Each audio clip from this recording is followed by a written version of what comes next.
Les questions à vous poser pour changer de métier sans vous tromper. Je vous propose une réflexion en 8 étapes. Première étape, faire face à mes peurs. Je n'ai pas d'idée de nouveau métier, je ne sais pas par où commencer, j'ai peur de l'échec, j'ai peur du jugement de mon entourage, j'ai peur de ne pas être à la hauteur, j'ai peur de manquer d'énergie, de manquer d'estime et de confiance. Mon projet nécessite de l'argent que je n'ai pas, mon projet m'impose de me former, mon projet nécessite du temps que je n'ai pas forcément et m'impose de sortir de ma zone de confort. Et au final, j'ai peur du changement. Donc la première étape, lorsque vous réfléchissez à un nouveau métier, c'est de faire face à vos peurs, c'est-à-dire c'est de les noter par écrit, c'est de les travailler en profondeur et d'équilibrer votre regard avec cette deuxième étape qui consiste à lister tous les bénéfices de ce changement de métier. Me réaliser, apprendre de nouvelles choses, faire ce pour quoi je suis doué, vivre pleinement, gagner plus d'argent, sortir d'une impasse professionnelle, être plus heureux, passer moins de temps dans les transports, passer plus de temps pour mes enfants ou mes proches, être plus libre de mes choix et faire fondamentalement ce que j'aime, ce qui m'anime en tant qu'être humain. Et d'équilibrer votre regard entre cette première et cette deuxième étape que vous pouvez mener de front dans votre réflexion. Troisième étape, je vous propose d'élargir le champ du possible et de considérer que dans votre réflexion de changement de métier, ça peut être un changement pour exercer un autre métier salarié ou bien un changement en créant une activité. Sur l'activité salariée, vous pourriez réfléchir à un projet assez proche de votre métier actuel et envisager un simple repositionnement professionnel, mais vous pourriez aussi aller vers un nouveau métier qui passerait peut-être par le fait de passer un concours, de suivre une formation de 3 mois, de 6 mois, d'1 mois, de 2 ans ou plus, ou bien d'avoir une démarche de validation des acquis de l'expérience pour récupérer un diplôme en équivalence de votre expérience professionnelle. Mais vous pourriez aussi réfléchir dans le cadre de cette réflexion sur le fait de changer de métier sans vous tromper, de réfléchir à une création d'activité solo avec des métiers comme celui de formateur ou de sophrologue ou celui d'enseignant, de masseur, d'e-commerçant ou bien vers un métier qui vous mènerait en position de vous occuper d'enfants. Vous pourriez réfléchir également à la création d'une société et je vous inviterai à ce moment-là à avoir un projet qui s'appuie d'abord sur vos envies, ensuite sur vos compétences et ensuite sur les besoins du marché. Les besoins du marché, vous pourrez les traiter en faisant une étude de marché classique et puis vous pourriez aussi, interroger des professionnels en poste pour vérifier que le métier vers lequel ou l'activité est bien positionné par rapport aux besoins du marché. Je vous inviterai, quatrième étape, à apporter de la souplesse à votre raisonnement en réfléchissant hors cadre. Par exemple, en acceptant que votre métier passion ne génère pas suffisamment d'argent pour en vivre et d'avoir à côté un métier alimentaire. Vous pourriez envisager de changer de région, de travailler hors France. Vous pourriez accepter un salaire inférieur, au moins dans la phase de démarrage de ce nouveau métier. Vous pourriez accepter de changer de statut cadre, statut fonctionnaire, ou alors de passer du privé vers la fonction publique ou l'inverse. Vous pourriez accepter d'exercer plusieurs métiers pour nourrir ce nouveau projet professionnel et vous pourriez accepter de travailler à domicile et non plus dans une entreprise. Cinquième étape, vous pourriez envisager simplement un repositionnement professionnel. Alors un repositionnement professionnel consiste à mettre en œuvre des compétences, des qualités, des connaissances que vous avez actuellement dans votre métier actuel et de les dispatcher, de les dérouler, ces compétences, ces connaissances, ces qualités dans un métier qui du coup serait assez proche puisqu'il s'appuierait sur les compétences actuelles. Par exemple, vous passez de métier d'assistante de direction à celui d'assistante commerciale ou bien de secrétaire général d'une grosse association. Vous étiez contrôleur de gestion et vous devenez formateur en finance ou en comptabilité ou prof de gestion dans un BTS. Vous étiez assistant clientèle et vous devenez conseiller en insertion professionnelle. Vous étiez équipier chez McDonald's et vous créez une sandwicherie. Vous étiez commercial de produits importés, vous créez et administrez un site d'e-commerce. Dernier exemple, vous étiez infirmière libérale et vous devenez sophrologue. Ces 6 exemples sont des exemples plutôt de repositionnement professionnel que de reconversion complète.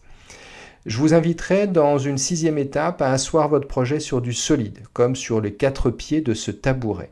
Premier axe de solidité, d'appuyer votre projet sur de l'envie, sur du désir, sur du rêve, et de vous poser la question: qu'est-ce qui m'anime fondamentalement en tant qu'être humain et en tant que professionnel? Deuxième champ de questionnement, celui de vos compétences, de vos talents, de vos potentiels, de votre potentiel. N'appuyez aucun projet de changement de métier sans compétences. Ça peut donc passer par le bilan de compétences si vous en avez besoin pour identifier vos compétences. Mais au-delà des compétences, j'y reviendrai tout à l'heure, je vous inviterai à vous poser la question de vos aptitudes. Troisième champ de questionnement pour définir votre projet, c'est de vous poser la question de la légitimité. Dans ce nouveau métier, est-ce que je suis légitime? Si j'interroge mon entourage sur ce nouveau métier que je pourrais exercer, est-ce que cet entourage me dit « Ah bah oui, c'est vrai, tu es fait pour ça » ou bien est-ce qu'il vous dirait plutôt le contraire? Et quatrième champ de questionnement, c'est ce que j'appelle l'approche business, c'est de savoir quels sont les besoins du marché et ceux de mes cibles. Si vous réfléchissez à la deuxième partie du schéma sur le champ du possible, c'est-à-dire sur une création d'activité, qu'elle soit solo ou en société, ça passera bien sûr par une étude de marché, une étude de la concurrence, une étude du contenu, des prestations ou des produits, une étude sur les prix concurrents. Et si vous envisagez simplement de rester salarié, eh bien, dans ce nouveau métier, vous pourriez aller voir le nombre d'offres d'emploi qui est proposé pour savoir si vous évoluez dans ce nouveau métier. Est-ce que, en gros, vous aurez des employeurs qui vous emploieront assez rapidement ou bien est-ce que vous serez dans le dur parce que vous constatez qu'aujourd'hui, si vous deviez chercher dans ce nouveau métier, eh bien, il y a peu d'offres qui sont proposées. Et je vous inviterai également, dans le cadre de cette étude vers ce nouveau métier, à interroger des professionnels en poste. Et si vous validez ces 4 critères, eh bien, votre projet pro, vous pourrez y aller les yeux fermés. Il y a de fortes chances que vous réussissiez si vous validez ces 4 critères en même temps. Sur l'approche d'aller chercher des professionnels en poste, vous pourriez regarder dans les pages jaunes, de savoir si je reprends l'exemple de devenir sophrologue. Vous pourriez, dans votre ville, identifier les sophrologues qui exercent actuellement et les appeler au téléphone, puisqu'ils ont forcément un annuaire et un contact par téléphone sur Internet, et les interroger pendant 5 minutes, 6, 7, 8, 9, 10 minutes pour savoir quels sont les avantages, mais également les contraintes du métier. Vous pourriez aussi utiliser LinkedIn pour, en saisissant, vous voyez le mot sophrologue sur LinkedIn, vous aurez plusieurs milliers de résultats. Et vous prenez les propositions que LinkedIn vous fait. Là, c'est le premier profil que l'on me proposait. Vous ouvrez le profil, vous cliquez sur « Se connecter », vous cliquez sur « Ajouter une note » pour ajouter un message de 300 signes qui pourrait ressembler au message que vous voyez à l'écran. « Bonjour Florence, votre parcours de sophrologue a retenu mon attention. Je réfléchis actuellement à me reconvertir et j'aimerais bénéficier de votre expérience. Accepteriez-vous de m'aider en répondant à quelques questions? Ce serait super gentil de votre part. » Vous signez avec votre prénom, vous signez avec votre téléphone et vous envoyez. Dans la question des besoins du marché, vous pourriez aussi interroger votre projet en vous posant la question de savoir quels sont les secteurs qui recrutent, quels sont les métiers qui recrutent. Pour répondre à ces questions, vous avez l'enquête BMO de Pôle emploi, l'enquête des besoins en main-d'œuvre. Vous avez bien sûr les offres d'emploi, comme je vous le disais précédemment, savoir si le métier vers lequel vous vous destinez recrute ou pas. L'IMT, ce sont les informations sur le marché du travail. Pareil, c'est un site absolument formidable, édité par Pôle emploi chaque année, qui vous donne des informations sur le recrutement et sur le recrutement métier par métier. Vous pourriez interroger des cabinets de conseil en recrutement, des cabinets de recrutement. Vous pourriez interroger un syndicat professionnel. Vous pourriez élargir votre enquête métier, également en allant chercher les besoins de demain. ceux d'aujourd'hui bien sûr, mais ceux pour lesquels il y aura des recrutements l'année prochaine et puis les 3-4 années suivantes. Et puis les besoins hors France, vous pourriez noter par exemple qu'en Suisse, il y a une pénurie d'informaticiens avec des postes donc assurés, si vous candidatez en Suisse, et bien mieux payés qu'en France. Donc ça peut faire partie de votre réflexion globale. L'enquête des besoins en main-d'œuvre, c'est ce site édité par Pôle emploi. Il suffit sur Google ou sur votre moteur de recherche favori de saisir BMO Pôle emploi et vous tomberez sur cette page. Pareil, les informations sur le marché du travail, autre site édité par Pôle emploi, site assez méconnu en réalité, mais un site de grande valeur. Et vous pourrez avoir toutes les informations sur les métiers, de savoir s'ils recrutent ou pas, quelles sont les offres pour chaque métier. Il y a un ratio entre le nombre de candidats et le nombre d'offres pour chacun des métiers. Donc ce sont des informations très précises que celles fournies par ce site des informations du marché du travail. Un point important sur les aptitudes.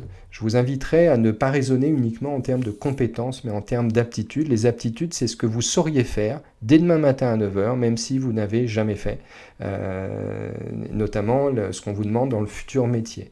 Je témoigne sur ce sujet-là. Il y a 11 ans, j'ai quitté mon job salarié pour devenir formateur, conférencier, e-commerçant, chroniqueur radio et sophrologue scolaire, sans aucune expérience préalable. C'est-à-dire, si j'avais basé mon raisonnement pour faire exercer ces nouveaux métiers sur les compétences, je ne les aurais pas fait.